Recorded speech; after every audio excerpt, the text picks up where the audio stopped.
dimanche, 25e dimanche du temps ordinaire, fait suite à l'évangile du dimanche passé, où Jésus, dans un premier temps, commence d'abord par annoncer que lui sera un serviteur, un Messie souffrant.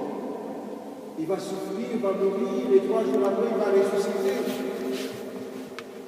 Voilà que Saint-Pierre réagit en disant « Non, ce que tu dis là ne va pas t'arriver. » Jésus était très dur parce qu'il a dit « Derrière moi, ça. »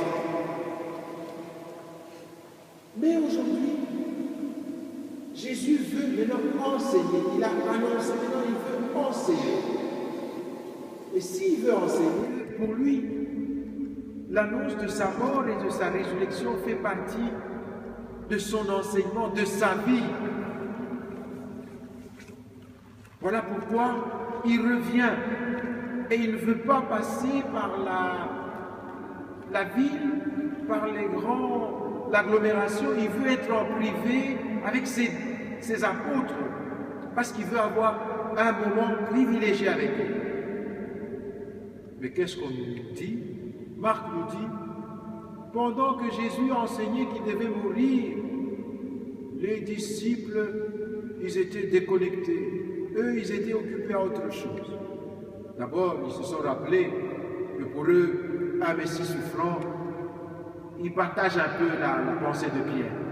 Donc pour eux, ils attendent quand Jésus va revenir, quand il va instaurer son royaume. Qui sera Premier ministre? Qui sera ministre de la Défense? Mais pendant ce temps, Jésus enseignait autre chose et eux, ils étaient ailleurs. Là, je me suis retrouvé dans ces apôtres parce que nous tous, deux fois, quand nous lisons la parole de Dieu, il y a des fois, nous sautons, nous zappons certaines paroles et surtout ces paroles-là qui nous rappellent. Si nous sommes en conflit, il faut pardonner.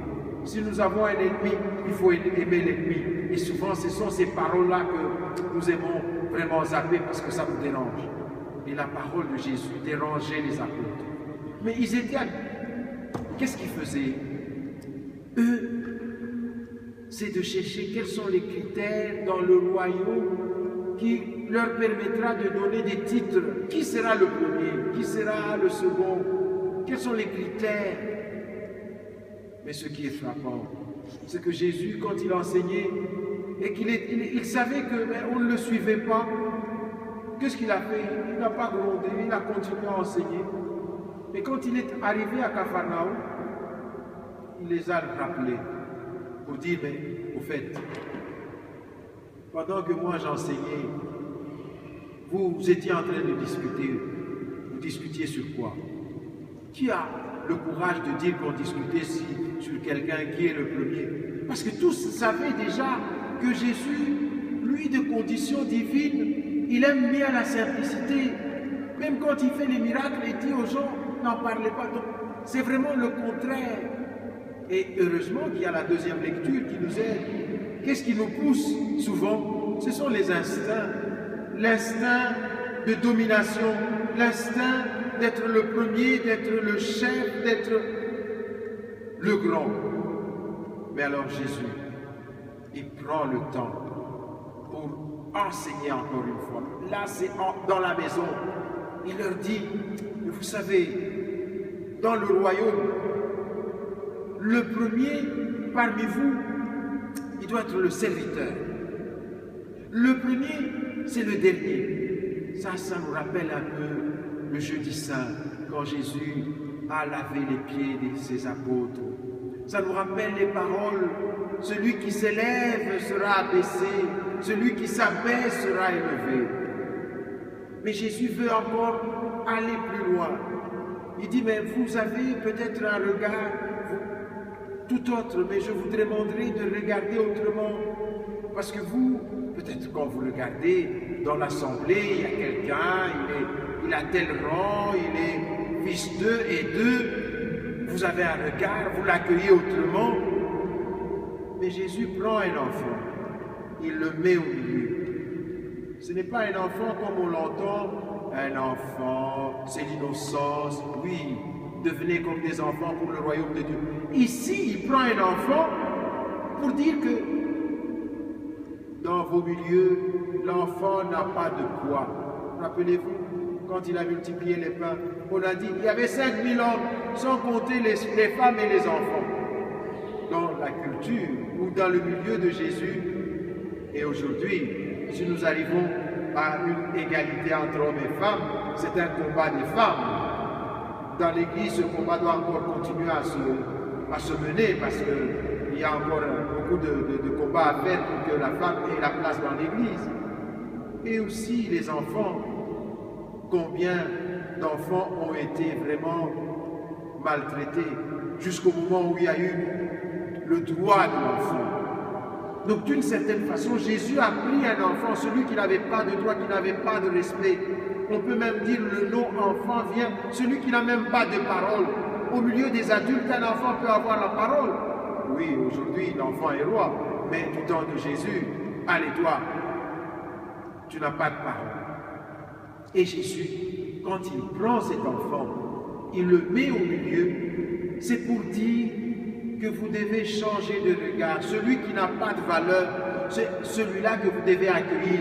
Accueillir comme qui? Comme si vous m'accueilliez. Pas seulement moi, mais comme si vous accueilliez mon Père qui m'a envoyé. Alors là, en méditant ce passage, je me suis rappelé de cette image que j'ai vue à la télévision. Il y a eu un débat pour accueillir les gens du côté de Tournai. Et puis, à la télévision, on nous a montré l'accueil dans un centre des immigrés qui arrivaient. Et puis, il y a un qui a commencé à pleurer. Pourquoi? J'ai essayé d'analyser, c'était les larmes de joie. Quand on est réfugié, on est comme quelqu'un qui n'a pas de valeur. On devient un numéro. Et le jour où on dit, mais c'est le numéro tel. Et alors c'est petit à petit qu'on va mettre derrière ce numéro l'identité de quelqu'un. Donc quand on est réfugié, on est sans valeur. Et maintenant quand vous arrivez avec un bus et vous descendez, il y a des jeunes qui sont là, il y a des familles qui vous accueillent. Mais je vous assure, je comprends cet homme qui a commencé à pleurer parce qu'il a reconnu qu'on l'a accueilli dans sa dignité d'homme. Et c'est interpellant. L'enseignement de Jésus, aujourd'hui, nous interpelle. Dans son enseignement, il dit aux apôtres, ne cherchez pas les titres. Et la deuxième lecture nous dit, mais pourquoi entre vous il y a des guerres? Pourquoi il y a des jalousies? C'est l'instinct. Et cet instinct vous pousse. C'est moi le chef, ici à Notre-Dame. Mais c'est depuis autant d'années que je suis là. Toi, tu ne viens que d'arriver. Qui es-tu? Pourquoi ça? Alors que Jésus nous dit, le plus grand parmi vous, c'est celui qui sert. Et si nous sommes une communauté où tous nous sommes des serviteurs, nous allons rivaliser de service. Et chacun sera honoré. Et le deuxième enseignement, si nous pouvons changer notre regard, nous ne devons pas, pour accueillir quelqu'un avec joie, regarder comment il est habillé. Est-ce qu'il est il a un petit 2 dans son nom? Il est noble ou quoi? Il est fils de Dieu. Et comme fils de Dieu, il a sa valeur, qu'il soit réfugié, SDF, mendiant. Et je pense que l'enseignement d'aujourd'hui nous amène à dire, quel est ton regard? Quand quelqu'un te tend son petit papier, il ne sait pas parler français, et il a écrit « j'ai faim », comment tu le regardes? Comme quelqu'un qui est malheureux, tu as pitié de lui. Est-ce que cet homme a besoin de ton regard de pitié? Ou bien il a un regard qui valorise? Il y a un témoignage, il y a quelqu'un qui me dit « oui, j'étais dans un bus, dans un métro, et puis je vois dans une famille, il y a un petit enfant qui n'avait rien à donner à un mendiant, et qui est allé avec un sourire, qui lui a donné la main et qui a salué. le mendiant.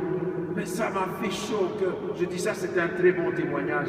Parce que ceux qui sont là, même si nous n'avons pas d'argent à leur donner, ils ont besoin d'être humanisés par notre regard. Ainsi, chers frères et sœurs, l'évangile d'aujourd'hui nous pousse à sortir de cette Eucharistie avec une résolution, même deux. Seigneur, apprends-moi à ne pas chercher des places d'honneur, mais à rechercher le sens de service, être au service des autres. Seigneur, apprends-moi à changer mon regard. Je ne dois jamais regarder un être humain avec dédain, mais que je puisse l'accueillir comme si je t'accueillais toi, Jésus. Parce que t'accueillir, c'est accueillir ton Père.